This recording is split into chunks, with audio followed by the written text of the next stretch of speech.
প্রাণী সম্পদ বিকাশ সপ্তাহ উদযাপন।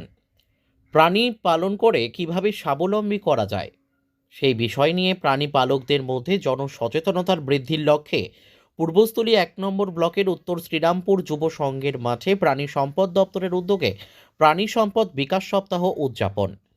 কর্মসূচিতে প্রাণী পালকদের বিভিন্ন বিষয়ে প্রশিক্ষণ দেওয়া হয়, পাশাপাশি প্রাণী পালন করে কিভাবে নিজের আর স্বাবলম্বী হতে পারে সেই বিষয়গুলি এদিনের এই অনুষ্ঠানে তুলে ধরা হয়।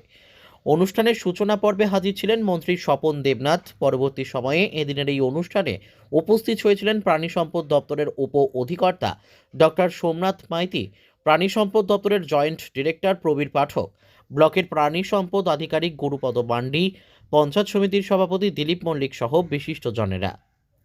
ব্যুরো রিপোর্ট, আমাদের টিভি।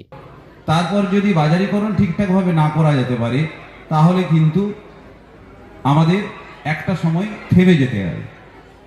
আমরা দামে 4.5 8.5 অর্থাৎ 4 যায় বাংলার ডেয়ারিতে, যে বাংলার ডেয়ারির কথা আপনারা শোনেন, এবং বাংলার ডেয়ারির বিভিন্ন এখন দ্রব্য।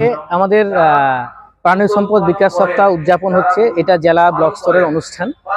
এই অনুষ্ঠানে আমাদের বিভিন্ন প্রান্ত থেকে আমাদের আজকে এই পূর্ব বর্ধমান জেলার বিভিন্ন প্রান্ত থেকে আমাদের বিএলও সাহেবরা, ভিও সাহেবরা এসছেন, প্রাণী মিত্রা, প্রাণী বন্ধুরাও এসছেন, আর অবজারভার হিসেবে এসছেন আমাদের হুগলি জেলা deputy director doctor Rupam Barua. সাথে আমাদের আজকে ইউনিভার্সিটি থেকে আমাদের ভাইস চ্যান্সেলর সাহেব এসছেন, রেজিস্ট্রার সাহেব এসছেন, আমাদের মন্ত্রী সাহেব ছিলেন, আরও অন্যান্য ডিগনিটিরা আজকে এই যে উদযাপন করা হচ্ছে তাতে অংশগ্রহণ করেছেন। আজকে এই উদযাপনের দিনে আমরা 292 জন উপভোক্তাকে 10টা করে মুরগির বাচ্চা বিনামূল্যে বিতরণ করব। তো এই প্রোগ্রামগুলো আমাদের রয়েছে আর কি, এবং কিভাবে সচেতনতা করতে হয় তার জন্য আমাদের বিভিন্ন রকম বিশেষজ্ঞরা এসছেন, তারা প্রাণী পালকদের কাছে সেগুলো উত্থাপন করছেন।